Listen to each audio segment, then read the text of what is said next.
Baiklah, pada kali ini saya akan melakukan tindakan resusitasi pada neonatus. Sebelumnya perkenalkan, saya IKD Andika Prisya Utama dengan NIM 1818011 berasal dari Universitas Pendidikan Ganesha.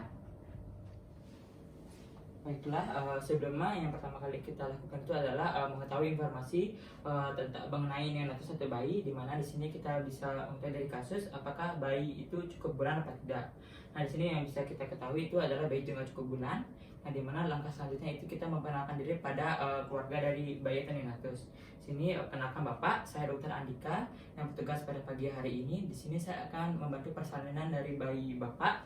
Nah, di mana di sini saya akan melakukan tindakan awal, dan apabila diperlukan saya akan juga melakukan tindakan pertolongan yaitu tindakan resusitasi pada bayi Bapak. Nah, sebelumnya di sini saya akan menyiapkan alat terlebih dahulu. Nah, baiklah, bisa dilihat di sini. Di sini saya sudah menyiapkan alat-alat yang saya gunakan untuk tindakan resusitasi neonatus. Baiklah, di sini saya akan menjelaskan dan menyiapkan alat-alat untuk resusitasi neonatus. Di sini alat penunjang yang pertama itu adalah termoregulasi, di mana saya sudah menyalakan infrared warmer 30 menit sebelum persalinan. Yang kedua, saya sudah menyiapkan 3 buah handuk, yang dimana 2 handuk untuk membersihkan bayi dan 1 untuk mengganjal pada bahu bayi. Nah, yang selanjutnya yaitu adalah plastik, di mana di sini yang berguna apabila bayi itu prematur atau lahir tidak cukup bulan. Lalu ada topi juga.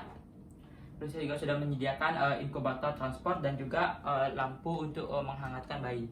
Nah, yang selanjutnya itu adalah alat penunjang untuk airway, di mana di sini sudah menyiapkan suction dengan ukuran 8F, lalu yang disambungkan dengan mesin suction.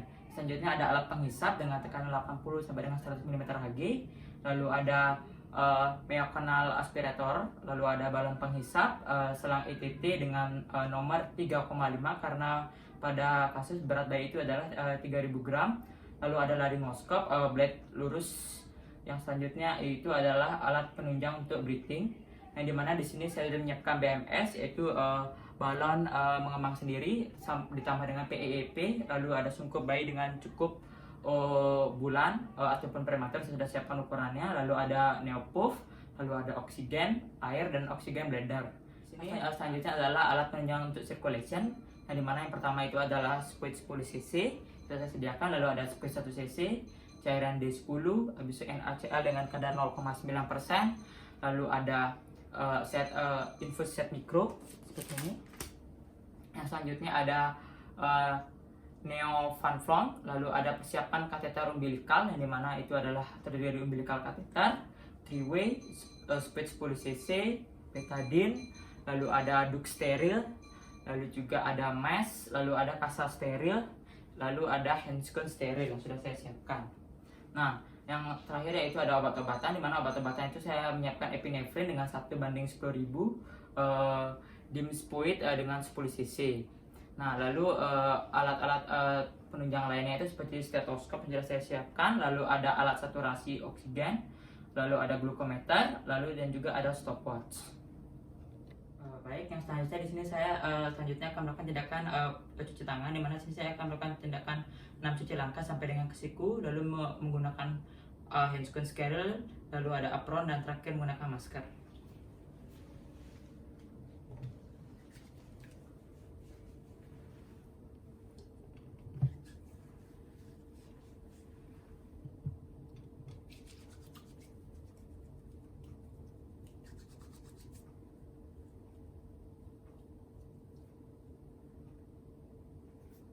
Selanjutnya di sini saya akan menggunakan handscone steril.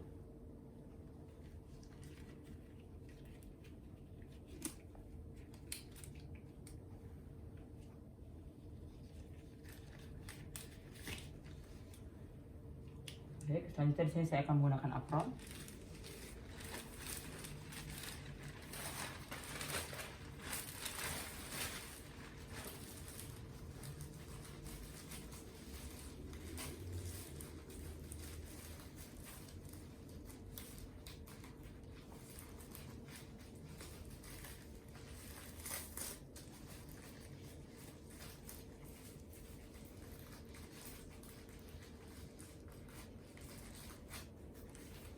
Saya akan menggunakan masker.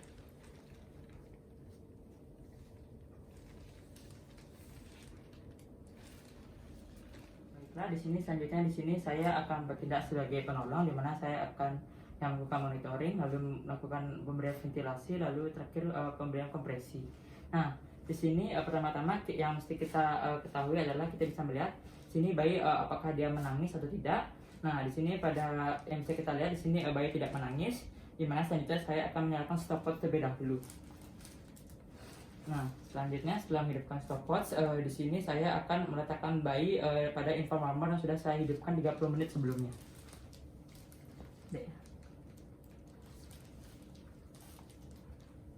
Baik, setelah meletakkan bayi pada informer, selanjutnya saya akan memposisikan bayi dalam posisi menghidu, di mana saya akan mengganjal dari bahu bayi dengan menggunakan handuk.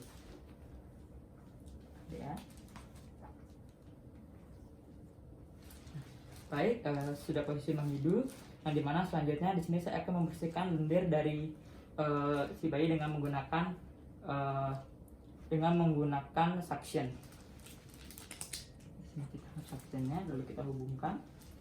Nah, selanjutnya di sini saya akan memulainya dari bagian mulut si bayi menghisap dengan menggunakan suctionnya. Lanjutkan dengan kedua hidung bayi. Baik. Sudah. Lalu langkah selanjutnya adalah saya akan melanjutkan dengan mengeringkan bayi dengan menggunakan handuk dari kepala hingga ke kaki secara merata.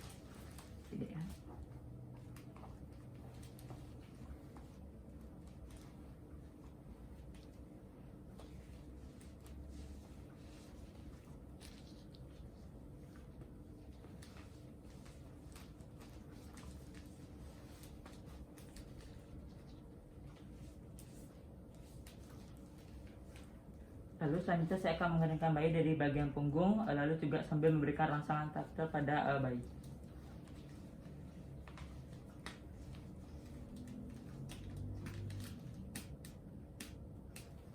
Baik, selanjutnya saya akan mengganti handuk yang sudah dipakai tadi dengan menggunakan handuk kering. Nah, lalu setelah saya menggantinya, saya akan membalut bayi dengan menggunakan handuk yang tadi sudah kita ganti. Baik, setelah kita mengganti handuk dengan handuk kering yang baru, selanjutnya saya akan menghitung bagaimana pernapasan bayi pada saat ini menggunakan stetoskop.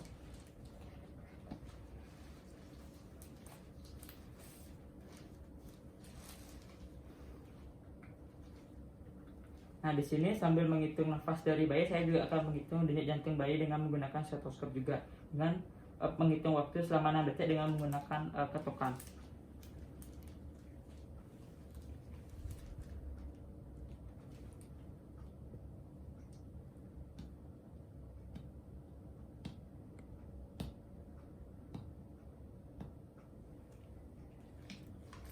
Baik.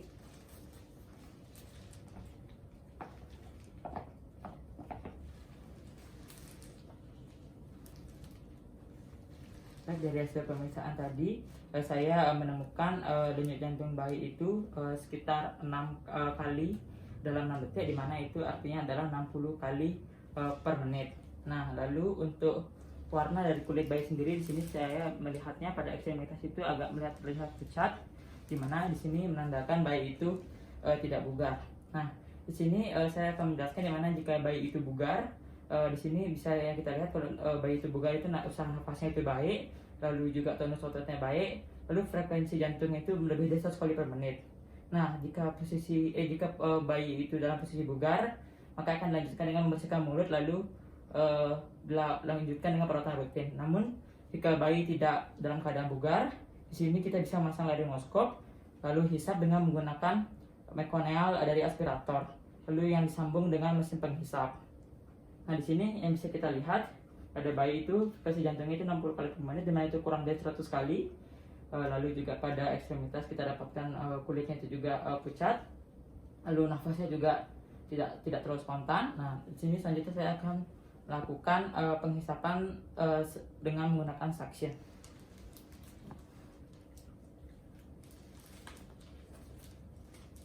Pertama dari mulut, lalu ke hidung.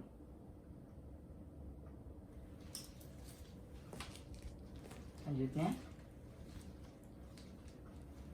Setelah saya selesai melakukan pengisapan, sini saya akan mengulangi mendengarkan frekuensi jantung dari bayi, apakah dia itu masih kurang dari 60 apa tidak.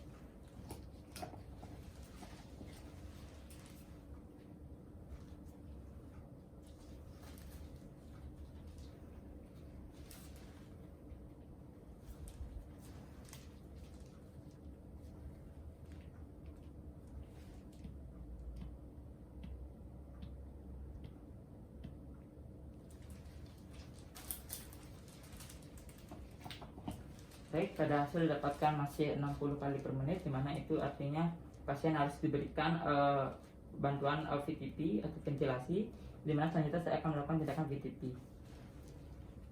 Baik, tindakan selanjutnya saya lakukan adalah itu pemberian VTP, dimana indikasi VTP itu yang pertama itu bayi terlihat menggap-enggap, lalu juga apnea, lalu juga saturasinya rendah, dan juga bayi mengalami cyanosis. Lalu frekuensi dari jantung dari bayi tersebut itu kurang dari 100, yang mana tadi kita dapatkan itu sekitar 60 kali per menit. Nah, sini pertama-tama saya lakukan adalah pemasangan alat dan menyiapkan alat. Di sini saya akan menyiapkan alatnya itu berupa BMS. Selanjutnya saya akan di sini karena saya bertindak sendiri, jadi saya tidak mendapatkan bantuan dari orang lain. Dan selanjutnya saya akan memilih sungkup dengan ukuran yang sesuai pada bayi. Sini bisa kita lihat sungkupnya sudah sesuai dengan ukuran bayi. Selanjutnya saya akan memastikan jalan nafas pada bayi itu sudah bersih atau tidak. Baik, jalan nafas juga sudah bersih. Selanjutnya saya akan mengambil posisi dari kepala bayi. Nah, selanjutnya akhir adalah saya akan memasang alat saturasi pada tangan kanan pasien untuk mengontrol dari saturasi oksigen pada bayi. Nah, baiklah, di sini saya akan melakukan VTP pertama kali dengan BMS tanpa disambungkan ke oksigen. Baiklah, di sini saya memegang dari BMS dengan menggunakan sistem CE clamp seperti ini. Nah, lalu saya akan menekan selama 30 detik dengan hitungan itu tekan lepas-lepas sebanyak 20 sampai dengan 30 kali siklus. Seperti ini. Tekan, lepas-lepas, tekan, lepas-lepas, tekan, lepas-lepas, yang kita lakukan sebanyak 20 sampai dengan 30 kali siklus. Dimana selanjutnya di sini saya juga akan menilai dari BMS itu dari pengembangan dada bayi, bisa kita lihat bertujuan untuk mengetahui apakah udara yang kita berikan itu masuk ke dalam paru-paru bayi apa tidak. Nah, selanjutnya saya akan melakukan evaluasi dengan Mr. Sofa atau dengan SR IPTA, di mana S-nya itu adalah sungkup melekat erat seperti tadi yang saya tunjukkan seperti ini. Selanjutnya itu reposisi dalam nafasnya, lalu isap mulut dan hidung, lalu kita bisa buka mulut pada bayi, lalu tekanan pada BMS itu ditingkatkan, yang kita sambungkan ini dengan tabung oksigen. Nah, yang terakhir itu adalah alternatif jalan nafas dengan persiapan intubasi. Baik, di sini saya akan mengevaluasi dari hasil yang sudah saya lakukan. Pertama saya akan evaluasi nafas bayi, lalu dari jantung bayi, lalu bagaimana warna kulit pada bayi, dan berapa saturasi dari oksigen dari bayi. Pertama-tama saya akan menilai bagaimana usaha nafas dari bayi. Di sini saya melihat sudah spontan karena tadi kita sudah berikan nafas buatan dengan menggunakan BMS. Lalu selanjutnya saya akan mengukur bagaimana denyut jantung bayi dengan menggunakan stetoskop kembali.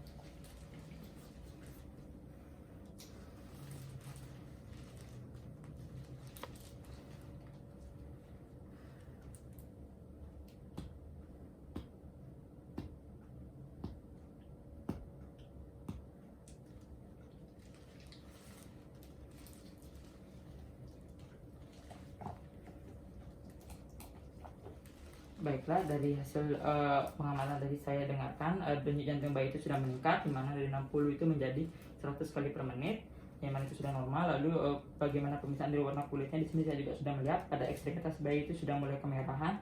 Yang terakhir itu saya menilai bagaimana saturasi oksigennya. Jadi saturasi oksigen dari kita sudah pasangkan pada bayi itu kita kontrol selama 10 menit, di mana 10 menit itu di mana kadar oksigennya itu harus 85 sampai dengan 95%. Bisa kita lihat. Baik, dari yang saya dapatkan di sini hasil dari saturasi oksigen bayi itu 92%, dimana itu sudah baik. Ya, dimana selanjutnya di sini saya akan lanjutkan ke metode stable karena karena dari kondisi bayi sudah mulai stabil. Baik, di sini selanjutnya saya sudah mengambil langkah stable, di mana saya akan mengambil kondisi bayi stabil dan pasien akan dipindahkan ke ruangan perawatan dengan stable. Nah, metode stable sendiri itu yang S itu berasal dari sugar, di mana itu kita mencari cek gula darah sewaktu dari bayi dengan menggunakan glukometer.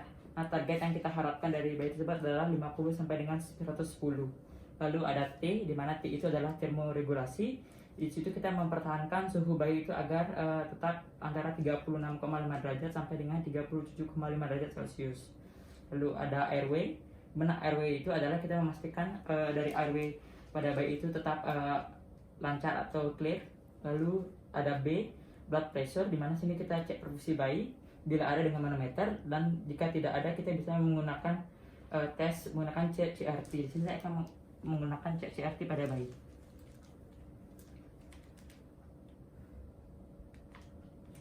Baik, cek CRT dari bayi sendiri itu kurang dari 2 detik, dimana itu sudah normal. Selanjutnya saya menyarankan apabila tes laboratorium itu dilakukan apabila diperlukan. Selanjutnya adalah yang E, itu emotional support, dimana saya akan meng-KLE keluarga tentang kondisi bayi yang sudah didapatkan perawatan selama di rumah sakit ini. Nah, di sini pertama-tama perkenalkan saya, di sini Andika. Saya sudah melakukan resusitasi neonatal satu bayi pada bayi bapak. Di sini kondisi bayi bapak juga sudah stabil. Nah, selanjutnya saya akan mengarahkan bayi bapak itu ke ruang perawatan agar bisa mendapatkan perawatan rutin. Nah, di sini saya selanjutnya akan melepaskan alat-alat pelindung diri saya, dimulai dari apron, handscoon, lalu masker.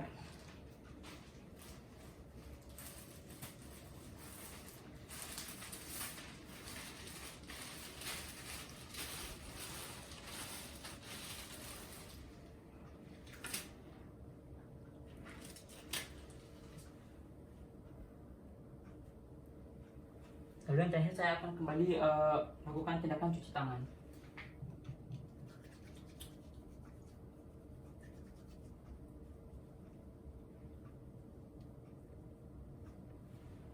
Baik, sekian yang sudah saya lakukan. Terima kasih.